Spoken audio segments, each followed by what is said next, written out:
Hello everyone, welcome to अड्डा 24/7। I hope आप सब सही होंगे, अच्छे होंगे, अच्छी हेल्थ में होंगे। फटाफट से चैनल को सब्सक्राइब ज़रूर कर लीजिएगा अगर आपने इससे पहले कभी हमारे चैनल को सब्सक्राइब नहीं किया है। अगर आप हमारे चैनल पे नए हैं तो सब्सक्राइब करके बेल आइकन को ज़रूर प्रेस कर दीजिएगा, ठीक है। सो आज का जो सेशन है वो किसके ऊपर है? It is based on how to crack AFB paper in the May attempt 2021। So अब से जो हमारे सेशन होंगे that will be centric towards AFB paper 2 को कैसे क्वालिफाई करना है, फर्स्ट अटेम्प्ट में इसे कैसे क्लियर करना है, क्या क्या क्वेश्चंस आते हैं, किस तरीके के क्वेश्चंस ऐसे हैं जो एग्जाम में आते ही आते हैं, ठीक है। तो उससे रिलेटेड हमें डिस्कशन करना है आज इस सेशन में। एंड आई होप आपको ये सेशन यूजफुल लगे, ठीक है। तो जितने लोग सेशन में जुड़ चुके हैं फटाफट मुझे चैट में बताते रहिए। Very good morning all of you, thanks for joining this session. So we will be discussing really something which is important for the purpose or for those candidates who are planning to attempt for May 2021. जो भी topics मैं आपको बता रही हूँ ये previous paper के basis पे मैंने अपने एक्सपीरियंस से बताया है या बताऊंगी कि कौन से क्वेश्चंस हैं या कौन से ऐसे टॉपिक हैं जहाँ से डेफिनेटली ज़्यादा क्वेश्चंस आते हैं या फिर डेफिनेटली क्वेश्चंस आते ही आते हैं, भले कम मार्क्स क्या है, हमें तो मार्क्स स्कोर करने हैं। Every half Mark Wood matter in the exam right at that particular moment. So before we move ahead, I would request you to share the session as much as you can so that many candidates or multiple candidates can be made aware about this session. Now before we move ahead, let me quickly tell you कि हमने JIIB के लिए एक target batch launch करा है। ये जो batch है, ठीक है, तो ये वाला जो बैच है ये स्टार्ट हो रहा है विद इन फ्रॉम 4th जनवरी। और 4th जनवरी से ये जो बैच शुरू हो रहा है इसके लिए जो प्रोसीजर है वो काफ़ी सिंपल है कि आपको क्या करना है, कैसे ज्वाइन करना है। I would be telling you that. तो बहुत इजी प्रोसीजर है आपको ज्वाइन करने का, जो मैं आपको लास्ट में बता दूंगी। एनीवेज मूविंग फॉरवर्ड, सो JIB का जो पेपर 2 है that is accounting and finance for banker, और इस पेपर में क्या इसका पैटर्न है, क्या मार्किंग स्कीम है, वो मैं आपको बताती हूँ। सो बेसिकली हमारा जो पेपर है, ठीक है, उस पेपर में क्वेश्चन जो आते हैं वो टोटल 120 क्वेश्चंस आते हैं। ये क्वेश्चन आते हैं 100 मार्क्स के, ठीक है। टोटल 120 क्वेश्चन है और 100 मार्क्स के आते हैं, ठीक है। 100 मार्क्स के ये क्वेश्चन में क्वालिफाइंग मार्क्स जो हैं आपके 50 होते हैं। आपको 50 मार्क्स लेकर आने हैं, 50% इज असेंशियल। आपको कम से कम 50 मार्क्स लेकर आने हैं और इसके लिए आपको 2 आवर्स मिलते हैं। आप 50 पे पेपर को अच्छे से क्वालिफाई कर लोगे, आराम से क्वालिफाई कर लोगे। और जो मोड ऑफ एग्जाम है ऑनलाइन है। नाउ ये जो 100 क्वेश्चंस 120 क्वेश्चंस आपसे पूछे जाते हैं और 100 मार्क्स के पूछे जाते हैं, इनका सेग्रीगेशन कैसा है? सो क्वेश्चंस क्या हैं? आपके टोटल 70 क्वेश्चन आते हैं हाफ मार्क्स के, जो टोटल 35 हो जाता है। देन आपके 35 क्वेश्चंस आते हैं 1 मार्क के, अगेन विच इज 35। एंड आपके 15 क्वेश्चन आते हैं अप्रोक्सीमेटली 2 मार्क्स के, जो कि आपका 30 हो जाता है। ऑल टोटल करके ये आपके हो जाते हैं 100 मार्क्स और यहाँ पे हो जाता है 120 क्वेश्चंस, ठीक है। तो ये आपका मार्किंग स्कीम है, नंबर ऑफ क्वेश्चंस हैं, ठीक है, टोटल है कि कैसे ये 120 क्वेश्चन किस तरीके से डिवाइडेड है और 100 मार्क्स किस तरीके से सेग्रीगेटेड है। आई होप यहाँ तक सबको क्लियर है। तो अगर आप देखो तो यहाँ पे आप अच्छा स्कोर कर सकते हो if you have a good coverage of 2 marks question, because 15 question करने से आपको 30 मार्क्स मिल जाते हैं। आपको सिर्फ नेक्स्ट 20 मार्क्स के बारे में सोचना है। बट ऑब्वियसली अगर आप ये 30 मार्क्स स्कोर करना चाहते हैं तो आपका लेवल ऑफ प्रिपरेशन उस तरीके से होना चाहिए कि आप 2 मार्क्स के क्वेश्चन को अटेम्प्ट कर पाए। देन यहाँ पे 35 आपके जो क्वेश्चन हैं दे आर फॉर 1 मार्क्स। ये जो लेवल होता है they are, some question are easy, some are moderate. So generally the level would be moderate to tough, ठीक है। बट ऐसा नहीं है कि सारे ही होंगे, थोड़े से क्वेश्चन ऐसे भी होते हैं जो इजी लेवल पर आ जाते हैं। But again the level here would be moderate to tough. Again here also it is more of tough but will again keep it as moderate to tough, ठीक है। And 70 question of half marks they would be on the level of easy to moderate. तो ये easy to moderate होंगे, बाकी moderate to tough होंगे। तो आपको accordingly इसकी फिर प्रिपरेशन भी वैसे ही करनी है। आपको अपने आप को इसके लिए प्रिपेयर भी वैसे ही करना है जैसे इनका लेवल है। मैं आपको फिर से बता देती हूँ, जो हाफ मार्क्स के क्वेश्चन है इनका लेवल इजी टू मॉडरेट है, राइट। इसका इजी हो सकता है बट मेनली मॉडरेट होगा, और ये जो है this would be moderate to tough, ठीक है, ये कैटेगरी है। देन अगर हम सिलेबस की बात करें तो यहाँ पे आपके 4 मॉड्यूल है। अगर हम मॉड्यूल ए की बात करते हैं तो module A is with respect to finance.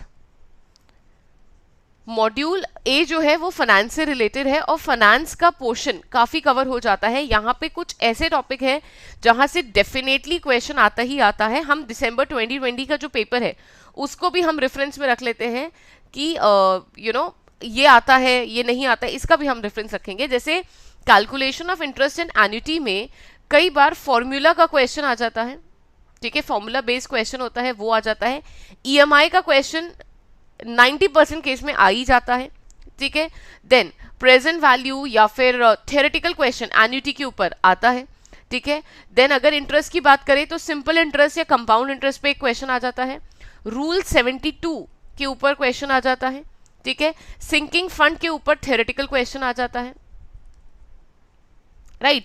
तो ये कुछ टॉपिक हैं जो फर्स्ट वाले से ही आपके आते ही आते हैं। Calculation of interest and annuity में अगर आप खुद से स्टडी भी कर रहे हैं तो do remember SICI, right, then formula based question, then EMI, rule 72, ये सारे ऐसे टॉपिक है ना, सिंकिंग फंड, जहां से एग्जाम में आपको क्वेश्चन मिल ही जाएगा, ठीक है। अब ऐसा भी हो सकता है कि आपको जो आपका ऑर्डिनरी एन्युटी है, एन्युटी ड्यू है, इसके ऊपर भी आपको एग्जाम में क्वेश्चन मिल सकता है। सिंपल फ्यूचर वैल्यू और प्रेजेंट वैल्यू के ऊपर भी क्वेश्चन मिल सकता है, ठीक है। जो टाइम वैल्यू ऑफ कॉन्सेप्ट का, टाइम वैल्यू ऑफ मनी का बेसिक कॉन्सेप्ट है, उस पर भी आपको क्वेश्चन मिल सकता है। तो ये आपको ध्यान देना है कि सिंपल जो फ्यूचर वैल्यू है, प्रेजेंट वैल्यू है, इनका थ्योरेटिकल कॉन्सेप्ट भी आपका स्ट्रांग हो और न्यूमेरिकल कॉन्सेप्ट भी स्ट्रांग हो। Then calculation of YTM, right, calculation of YTM की अगर हम बात करें, आई होप आपने ये लिख लिया होगा, तो यहां से YTM की अगर हम बात करें तो bond valuation, right, then YTM calculation, ठीक है। देन यहां से थ्योरी, देन प्राइस वोलेटिलिटी, ठीक है, इंटरेस्ट रेट सेंसिटिविटी, ये सारे टॉपिक काफी इंपॉर्टेंट हो जाते हैं। एंड इस बार यहां से थ्योरेटिकल क्वेश्चंस पूछे गए हैं बॉन्ड में से। वैल्यूएशन का क्वेश्चन था, YTM का क्वेश्चन आ सकता है, करंट यील्ड का क्वेश्चन आ सकता है। थ्योरेटिकल आपका कॉन्सेप्ट जो है वो काफी स्ट्रांग होना चाहिए। अगर आप बॉन्ड, अच्छा, टाइप्स ऑफ बॉन्ड से क्वेश्चन, जो बॉन्ड के टाइप्स होते हैं उस पे आपको 1 मार्क्स का क्वेश्चन आ जाता है। और ये जो टॉपिक्स मैं आपको बता रही हूँ ना, ये 0.5 मार्क्स वाले नहीं है, दे आर जनरली 1 मार्क्स के क्वेश्चन। तो यहाँ पे जो क्वेश्चन आते हैं ना वो ज्यादातर 1 या 2 मार्क्स के क्वेश्चन आते हैं। Then capital budgeting, another important topic, ठीक है। कैपिटल बजटिंग की अगर हम बात करें, ठीक है, सो कैपिटल बजटिंग में आपकी जो दोनों टेक्निक है, राइट, आपकी एक होती है ट्रेडिशनल टेक्निक, एक होती है मॉडर्न टेक्निक, दोनों से क्वेश्चन आता है। ये यहाँ पे जो ट्रेडिशनल है दैट इज ARR एंड पे बैक पीरियड, और बाकी NPV हो गया, ठीक है, प्रॉफिटेबिलिटी इंडेक्स हो गया, देन आपका IRR हो गया। Now let me tell you, NPV IRR ये तो बहुत इंपॉर्टेंट है, डेफिनेट क्वेश्चन है ही पेपर में। यहाँ से इस बार भी दिसंबर का जो पेपर है, दिसंबर 2020 में भी 2 मार्क्स का क्वेश्चन आया है शिफ्ट थर्ड में, न्यूमेरिकल, जो कि NPV के ऊपर था। तो डेफिनेट क्वेश्चन है, मतलब मैं आपको ये बोल रही हूँ कि यहाँ से 2 मार्क्स के क्वेश्चन आएगा ही आएगा। NPV पे आया है, IRR पे अगर आपका न्यूमेरिकल नहीं आता तो आपका थ्योरी बेस्ड क्वेश्चन आ जाएगा। देन पे बैक पीरियड पे आपका क्वेश्चन आया था, ठीक है। एक और क्या करते हैं ये लोग, कैपिटल बजटिंग में से ना ये थ्योरेटिकल क्वेश्चन कैसे बनाते हैं, जैसे एक स्टेटमेंट पे बैक पीरियड का ले लिया, एक स्टेटमेंट NPV का ले लिया, एक स्टेटमेंट IRR का ले लिया, एक statement let's say average rate of return का ले लिया, और ये 4 के एक स्टेटमेंट लिया और बताया कि इनमें से कौन सा स्टेटमेंट गलत है या सही है, या एक जेनरिक स्टेटमेंट ले लिया कैपिटल बजटिंग से और बोला कि इनमें से कौन सा एक स्टेटमेंट सही है या गलत है। तो इस तरीके के भी क्वेश्चन आपको एग्जाम में मिलते हैं थ्योरेटिकल पॉइंट ऑफ व्यू से।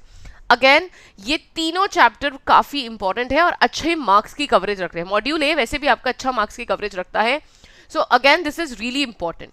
Then depreciation and its accounting, and I don't even have to tell you how important depreciation and the accounting is. इस बार के जो पेपर है उसमें डेप्रिसिएशन का जो क्वेश्चन था वो आई थिंक शिफ्ट 1 और 2 में आया है, शिफ्ट 3 में कोई न्यूमेरिकल जहां तक मुझे याद है नहीं आया डेप्रिसिएशन के ऊपर, हो सकता है आया भी हो, राइट। सो डेप्रिसिएशन के ऊपर आपका न्यूमेरिकल प्लस थ्योरी, ठीक है, ये दोनों कवर होते हैं। And again it's really important, लेकिन जब भी आप डेप्रिसिएशन पढ़े तो मैं आपको रिक्वेस्ट करूंगी कि आप डेप्रिसिएशन को कैपिटल बजटिंग से पहले पढ़े, क्योंकि कैपिटल बजटिंग में डेप्रिसिएशन का कॉन्सेप्ट यूज होता है। तो डेप्रिसिएशन पहले पढ़े। आप अगर मॉड्यूल ए की पढ़ाई कर रहे हैं तो first, second, third and fourth capital budgeting को फोर्थ पे रखें, क्योंकि डेप्रिसिएशन का कॉन्सेप्ट वहां पे इन्वॉल्व है। तो अगर आप डेप्रिसिएशन के कॉन्सेप्ट से क्लियर नहीं होते हैं तो आपको कैपिटल बजटिंग में थोड़ा सा डाउट आएगा समझने में कि क्यों, क्या होता है डेप्रिसिएशन, ऐसे कैसे हमने निकाल दिया। ये ऐसे क्वेश्चंस बहुत जेन्युइन है। तो आप डेप्रिसिएशन को थर्ड नंबर पे पढ़िएगा और फोर्थ नंबर पे कैपिटल बजटिंग पढ़िएगा। मैं आपको फिर से बता देती हूँ, this should be your first chapter, this should be your second if you're going for module A first, then this third one and fourth capital budgeting, ठीक है। then आता है forex. What do you mean by forex? Foreign exchange arithmetic से आपके 3 से 4 question fix है। ये कभी क्वेश्चन इजी पे आते हैं, कभी ये मॉडरेट पे आते हैं और कभी ये टफ आ जाते हैं। तो अगर ये इजी है तो ये आपके हाफ मार्क्स के क्वेश्चन में चले जाएंगे, अगर ये मॉडरेट है ये 1 मार्क्स में पहुंच जाएंगे, और अगर ये टफ है तो 2 मार्क्स के क्वेश्चन में पहुंचेंगे। यहां से एक डेफिनेट टॉपिक जो आता ही आता है, दैट इज क्रॉस रेट का क्वेश्चन, डेफिनेटली आपको पेपर में मिलेगा। हाफ मार्क्स के लिए डायरेक्ट एंड इनडायरेक्ट कोट के ऊपर क्वेश्चन मिल जाएगा कि इनमें से कौन सा डायरेक्ट और इनडायरेक्ट कोट है। देन फॉरवर्ड रेट निकालना पूछा जा सकता है।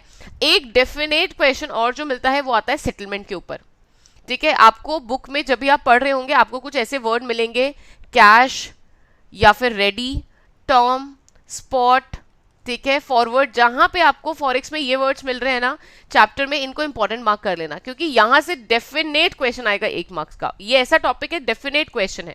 सो सेटलमेंट के ऊपर जब भी आप देखेंगे आपको 1 मार्क्स का क्वेश्चन आएगा, और ये 2 मार्क्स का भी हो सकता है। जो शिफ्ट दिसंबर के पेपर में आपका जो शिफ्ट 3 था वहां पे सेम इसी का क्वेश्चन आया था। तीनों स्टेटमेंट, 4 स्टेटमेंट दी हुई थी, बोला था इनमें से कौन सी स्टेटमेंट, मतलब मल्टीपल स्टेटमेंट करेक्ट है या सिंगल स्टेटमेंट करेक्ट है, एंड सो ऑन। तो ये एक ऐसा टॉपिक है जहां से डेफिनेटली आपको पेपर में क्वेश्चन मिलेगा। मूविंग फोर्थ, तो अगर हम ओवरऑल देखें तो हमारा मॉड्यूल ए क्या इंपॉर्टेंट है, एक्सट्रीमली इंपॉर्टेंट है। क्या मैं आपको सजेस्ट करूंगी कि आप इस मॉड्यूल को छोड़ के जाएं? मैं आपको बिल्कुल सजेस्ट नहीं करूंगी कि आप इस मॉड्यूल को छोड़ के जाएं। अगर आप इस मॉड्यूल को पढ़ के जाते हैं, अच्छे से कवर कर लेते हैं, आप 30 से 40 की रेंज में स्कोर कर सकते हैं, ठीक है। अगर मतलब ये अगर ज्यादा कवरेज में आ गया, जैसे 25 से 30 तो होता ही है, अगर ज्यादा आ गया तो आप 30 से 40 की रेंज में स्कोर कर सकते हैं। मैं ऐसा क्यों बोल रही हूँ? क्योंकि 2 मार्क्स के क्वेश्चन यहाँ से काफी आते हैं, कम टाइम के अंदर आप ज्यादा मार्क्स स्कोर कर सकते हैं। तो whenever you are planning your strategy, कुछ इस तरीके से प्लान करिए कि may be you can pick module A1, but again it is tough. मैं इस मॉड्यूल को ईजी नहीं बोलूंगी, this is a tough module. तो आप रिलैक्स होकर धीरे धीरे आराम आराम से इसको पढ़ना शुरू करें, ठीक है। नेक्स्ट आता है module B. Now module B, is it important? Yes it is important. क्यों? क्योंकि अकाउंटेंसी के बेसिक फंडामेंटल कॉन्सेप्ट्स यहीं से शुरू होते हैं। तो आप जब बिल ऑफ एक्सचेंज पे जा रहे हैं, आप आगे जा रहे हैं, आपको फाइनल अकाउंट्स में आप पहुंच रहे हैं, कंपनी अकाउंट्स की आप एंट्री पढ़ रहे हैं, वो जर्नल एंट्री आपको वहां नहीं सिखाई जाती, वो जर्नल एंट्री आपको मॉड्यूल बी में सिखाई जाती है। मॉड्यूल बी में यहाँ जो बेसिक अकाउंटेंसी प्रोसीजर है, इसमें आपको जर्नल एंट्री बताई जाएगी, और वो जर्नल एंट्री आपकी आगे तक यूज होगी। So you have to make sure कि अगर आप मॉड्यूल सी पहुंचना चाहते हैं, डोंट स्किप मॉड्यूल बी। क्यों? क्योंकि बेसिक कॉन्सेप्ट्स यहाँ है, और यहाँ से आपके हाफ मार्क्स के क्वेश्चन काफी आते हैं, and they are really easy. Half marks वाले जो इजी क्वेश्चन है वो काफी सारे क्वेश्चन यहाँ से फ्रेम होते हैं। जैसे यहां से, जैसे definition, scope and accounting procedure है, आपने कुछ ऐसे वर्ड्स, आप जब पढ़ रहे होंगे तो आप कुछ ऐसे वर्ड्स सुनेंगे, going concern concept, then business entity concept, then cost concept, right. ऐसे ये जो कॉन्सेप्ट्स आप पढ़ रहे हो ना, अकाउंटिंग ईयर कॉन्सेप्ट, ये प्रिंसिपल ऑफ कंजर्वेटिज्म, कंसिस्टेंसी, ये बहुत इंपॉर्टेंट टॉपिक है, इनको आपको मिस नहीं करना है। इस बार यहाँ से 3 से 4 क्वेश्चन 1 मार्क्स के पूछे गए थे शिफ्ट 3 में, ठीक है। तो ये जो definition, scope and accounting standard है, देन यहां से आपको गैप का फुल फॉर्म पूछा जा सकता है, IFRS का फुल फॉर्म पूछा जा सकता है, देन ICAI के बारे में पूछा जा सकता है, अकाउंटिंग स्टैंडर्ड बोर्ड के बारे में पूछा जाता है, अकाउंटिंग स्टैंडर्ड से पूछा जाता है। ये डेफिनेट क्वेश्चन है जो यहाँ से आएगा ही आएगा। सो अकाउंटिंग स्टैंडर्ड से 1 से 2 मार्क्स का क्वेश्चन फिक्स है, आना ही है पेपर में। देन यहाँ पे डेफिनेशन स्कोप में जो आपके प्रिंसिपल्स है, कन्वेंशंस है, एजम्पशंस हैं, उनसे भी आपका 3 से 4 मार्क्स का जो क्वेश्चन है वो फिक्स है। मैं ये बोल रही हूँ ये तो मिनिमम है जो फिक्स है, इससे ज्यादा भी हो सकता है, ठीक है। देन आता है बेसिक अकाउंटिंग प्रोसीजर, यहाँ पे आपको जर्नल एंट्री के कॉन्सेप्ट आ जाएंगे। देन जर्नल एंट्री के साथ साथ आइडेंटिफिकेशन ऑफ अकाउंट आ जाएगा। Now what do I mean by identification of account? Personal account, real account, nominal account, golden rule of accounting जहां से क्वेश्चन आता है, right, debit what comes in, credit what goes out. तो ये जो golden rule of accounting है, यहां से आपका क्वेश्चन फिक्स है, ठीक है। आइडेंटिफिकेशन इस बार आई थिंक 3 to 4 क्वेश्चन थे जहां पे पूछा गया था how to identify which type of account is this, ठीक है। Then maintenance of cash and subsidiary book and ledger, 1 से 2 मार्क्स का यहां से कवरेज हो सकता है। बैंक रिकंसिलेशन 3 to 4, तो इस बार थोड़ा सा कवरेज बैंक रिकंसिलेशन का कम रहा है, लेकिन हाँ ध्यान रखिएगा यहां से 2 मार्क्स या 1 मार्क्स का एक क्वेश्चन तो फिक्स है, आएगा ही आएगा न्यूमेरिकल पार्ट में, ठीक है। Then trial balance rectification of errors, very important. Trial balance rectification ये काफी इंपॉर्टेंट है, आपको इस टॉपिक को भी मिस नहीं करना है। So bank reconciliation, trial balance काफी इंपॉर्टेंट है। कैश एंड सब्सिडी अगेन ऐसा टॉपिक है जहां से क्वेश्चन आ भी सकता है, नहीं भी, और यहां से अगर क्वेश्चन आता है ना तो पेटी कैश बुक के ऊपर जरूर आता है, ठीक है। एक आपको केस स्टडी काइंड ऑफ दे दी जाएगी कि लेट्स से ये कैशियर है, ये इसको पैसे देता है, ये कौन सा सिस्टम होगा, तो वो भी आपसे पूछा जा सकता है। तो पेटी cash book is again very important with respect to maintenance of cash or subsidiary book. Then capital and revenue expenditure again important, इस बार भी एग्जाम में यहाँ से 2 से 3 क्वेश्चन थे, ठीक है। Bills of exchange, shockingly bills of exchange में से 3 से 4 मार्क्स का या 2 से 3 मार्क्स के रेंज में क्वेश्चन आता रहता है, बट इस बार सिर्फ एक ही क्वेश्चन आया है आपकी थर्ड शिफ्ट में। तो मॉर्निंग और इवनिंग शिफ्ट में भी बिल ऑफ एक्सचेंज में ऐसे कोई मेजर कवरेज नहीं रही है, ये रीसेंट बता रही हूँ जो मैं दिसंबर 2020 का पेपर आया है उसका। देन अपार्ट फ्रॉम दिस अब हम आते हैं मॉड्यूल सी में। Now module C can be only covered once you have covered module B. तो आप सेल्फ स्टडी कर रहे हैं तो मॉड्यूल सी को पहले मत उठाइएगा, क्यों? क्योंकि इसके जो कॉन्सेप्ट है वो सारे मॉड्यूल बी से आते हैं। तो यहाँ पे बैलेंस शीट इक्वेशन आता है, ये काफी इजी है, और 3 से 4 मार्क्स का अगर यहाँ पे नहीं, आई थिंक थोड़ा मैंने ज्यादा कर दिया, 2 से 3 मार्क्स का यहाँ से कवरेज हो रहा है, और ये काफी इंपॉर्टेंट है बिकॉज ये फ्री के मार्क्स होंगे अगर आपने ये 2 से 3 मार्क्स खींच लिए, क्योंकि यहाँ पे ना आपको सिर्फ एक बेसिक इक्वेशन याद करनी है, asset is equal to liability plus capital. अब इसके ऊपर न्यूमेरिकल आ सकता है, थ्योरी आ सकती है, कुछ भी इस तरीके का क्वेश्चन आ सकता है। Then preparation of final accounts, ये यहाँ पे profit and loss, trading, balance sheet की बात होती है, क्वेश्चन आता है एग्जाम में, ठीक है। बहुत ज्यादा ना आए, बट 3 to 4 मार्क्स का और कभी कभी 6 मार्क्स तक के क्वेश्चन पूछे जा सकते हैं। मैं आपको सारी रेंज बता रही हूँ कि कहाँ से कब क्या आया है, हर बार जरूरी नहीं है कि 6 ही मार्क्स का क्वेश्चन आए, कभी किसी में ज्यादा हो सकता है, कभी किसी में ज्यादा हो सकता है। एक चैप्टर जो आपको नहीं मिस करना है वो है रेशियो एनालिसिस। ये जो टॉपिक है इसकी 2 स्टैंडर्ड कवरेज 6 to 10 मार्क्स तक हो सकती है। डेफिनेट क्वेश्चन आना है, और ये जो क्वेश्चन आना है वो 2 मार्क्स का आना है। और मैं आपको एक बात बता देती हूँ, जो आप रेशो पढ़ोगे वहां पे आपको 2 रेशो बिल्कुल नहीं छोड़ने हैं, वैसे तो सारे ही नहीं छोड़ने हैं बिकॉज हर किसी में से ये क्वेश्चन पूछते ही हैं। करंट रेशियो में से एक क्वेश्चन फिक्स होता है, करंट रेशियो या क्विक रेशियो में से, ठीक है। एक्टिविटी रेशियो बहुत इंपॉर्टेंट है, एक्टिविटी रेशियो में debtors turnover ratio, creditors turnover ratio, stock turnover ratio, तीनों बहुत इंपॉर्टेंट है। देन सॉल्वेंसी रेशियो इंपॉर्टेंट है, यहाँ पे डेट इक्विटी रेशियो के बारे में पूछ लिया जाता है, डेट सर्विस कवरेज रेशियो के बारे में पूछ लिया जाता है, एंड देन आपका प्रॉफिटेबिलिटी रेशियो, ठीक है। ये 3 मतलब वैसे आपको करंट रेशियो और एक्टिविटी रेशियो तो बहुत इंपॉर्टेंट है, सॉल्वेंसी रेशियो भी इंपॉर्टेंट है, इसी बार डेट इक्विटी के ऊपर भी क्वेश्चन आया है, डेट सर्विस कवरेज रेशियो के ऊपर आया है, और एक्टिविटी रेशियो में भी मैं आपको बोल रही हूँ कि कौन से इंपॉर्टेंट है, stock turnover ratio, debtors turnover ratio, creditors turnover ratio, यहां से डेफिनेट क्वेश्चन एग्जाम में है, ठीक है। तो ये वो टॉपिक है जहां से आपको डेफिनेटली क्वेश्चन मिलेगा ही।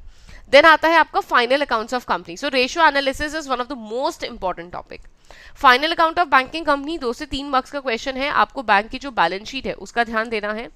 Then company accounts 1 and 2 again important, from here they can ask you about shares, ठीक है, अगेन इंपॉर्टेंट, इस बार काफी ज्यादा कवरेज रही है, अदरवाइज स्टैंडर्ड 4 से 6 मार्क्स का कवरेज होता है, 8 मतलब ये 4 to 8 मार्क्स तक के यहाँ से क्वेश्चन पूछे जा सकते हैं, इस बार अच्छा कवरेज था पेपर में।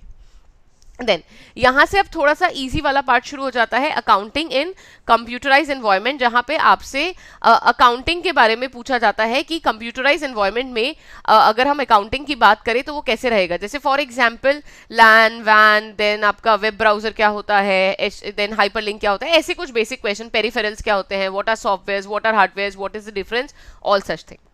ठीक है, देन आता है module D. Now this is related to your banking operation. Module D जो है वो बैंक के ऑपरेशन से रिलेट करता है, और यहाँ पे KYC, voucher, CBS, loan documentation से रिलेटेड क्वेश्चंस आते हैं, एलटीवी रेशियो के बारे में पूछा जाता है, देन और loan not only documentation but loan process के बारे में पूछा जाता है। ये जो मॉड्यूल है इसकी कवरेज ना वैसे आपकी अगर आप पीपीबी एंड एलआरबी तीनों पेपर एक साथ दे रहे हैं तो ऑब्वियसली ये जब आप कवर करे होंगे तो आपका मॉड्यूल डी कवर होगा, लेकिन हाँ इसका जो कवरेज है वो 20 मार्क्स का तो है ही। तो अगर आप सेल्फ स्टडी कर रहे हैं मे बी आप सबसे पहले इससे स्टार्ट कर सकते हैं, बिकॉज ये प्रैक्टिकल एक्सपोजर है। आप जो प्रैक्टिकली थ्योरेटिकल एक्सपोजर है, आप जो प्रैक्टिकली कर रहे हैं, ठीक है, वही चीज आपको थ्योरी फॉर्म में यहाँ पे पढ़नी है, and this can fetch you good marks.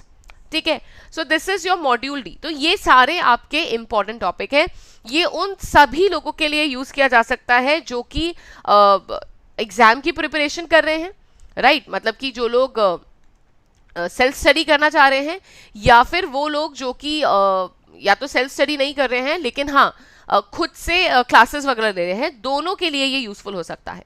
ठीक है, नाउ ये जो बैच है जो आपको सामने दिख रहा है ये उन लोगों के लिए है जो मे बी क्लासेस लेना चाहते हैं या क्लासेस के बारे में पढ़ना चाहते हैं या क्लासेस से पढ़ना चाहते हैं। उनके लिए क्या प्रोसीजर है मैं आपको बता देती हूँ। What is the procedure, how can they join this batch. So basically अगर ठीक है, अगर आप एएफबी पढ़ना चाहते हैं, राइट, या फिर आप एलआरबी, पीपीबी, पूरा जेआईबी की प्रिपरेशन कर रहे हैं, तो क्या प्रोसीजर होगा। AFB stands for accounting and finance for banker. ये जेआईबी एंड डीबीएफ का के लिए एक वो होता है। ठीक है, सो मैं आपको बता देती हूँ प्रोसीजर क्या है, कैसे आप इस बैच में एनरोल कर सकते हैं। आपको एनरोल करने के लिए एक बहुत छोटा सा काम करना है, आपको विजिट करना है हमारी वेबसाइट को, ठीक है, और वेबसाइट विजिट करनी है। ठीक है, सो बेसिकली आपका जो आपको विजिट करना है वो वेबसाइट करनी है, और वेबसाइट विजिट करके you have to, okay just 1 minute.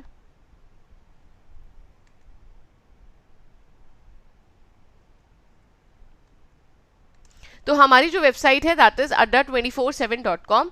आपको हमारी वेबसाइट को विजिट करना है, और विजिट करके what you have to do, आपको वहां पे टाइप करना होगा, आपको फाइंड करना होगा JAIIB। आप एक काम करिएगा, आप ऐप डाउनलोड करिएगा।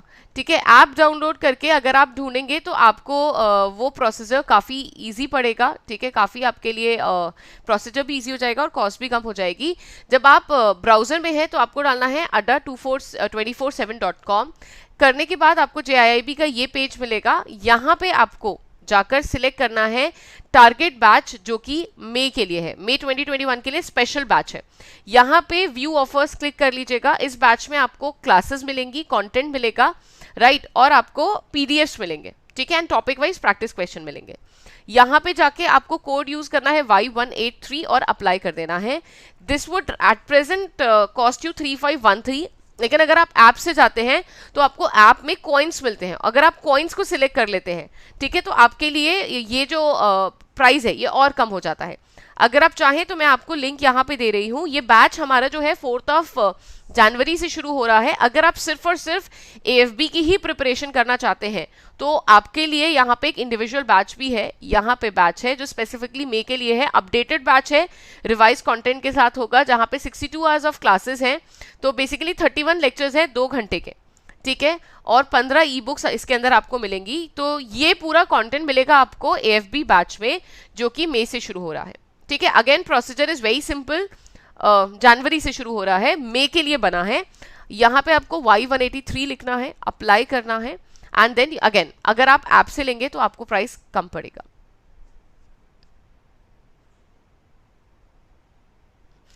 Aditya sir, the type classes would begin from 27 January. Batch already आ चुका है, मैं आपको वो भी बता देती हूँ। ठीक है,